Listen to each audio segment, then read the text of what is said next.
নমস্কাৰ, মোৰ নাম গীতালি পাঠক। মোৰ প্ৰকৃততে ঘৰ শিৱসাগৰ আমগুৰিত যদিও কৰ্মসূত্ৰে মই আছোঁ বৰ্তমান গুৱাহাটী মহানগৰীত। মই অসমীয়া বিভাগত স্নাতক ডিগ্ৰী লাভ কৰিবলৈ সক্ষম হৈছোঁ। মই এই চেনেলটো খোলা মাত্ৰ এদিনে হৈছে। এই চেনেলটো খোলাৰ মোৰ মূল উদ্দেশ্য হৈছে শিক্ষা আৰু জ্ঞানৰ পোহৰে সকলোকে আলোকিত কৰি দিগন্ত প্ৰসাৰী কৰা। কিয়নো শিক্ষা হৈছে জ্ঞানৰ বীজ।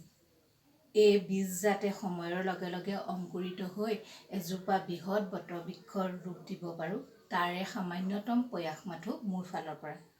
আমাৰ অসমৰ 100% মানুহৰ ভিতৰত প্ৰায় 70-80% মানুহে আৰ্থিকভাৱে দুৰ্বলী।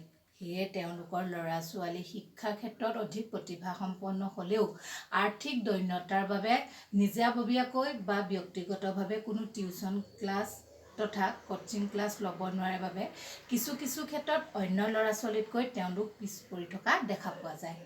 সেয়ে এইসকল ছাত্ৰ ছাত্ৰীও যাতে অন্য ছাত্ৰ ছাত্ৰীৰ লগত সমানে বা লগে আগুৱাই নিব পাৰোঁ, তাৰেই সামান্যতম প্ৰয়াস মাথো মোৰ এই চেনেলটিৰ জৰিয়তে। ধন্যবাদ।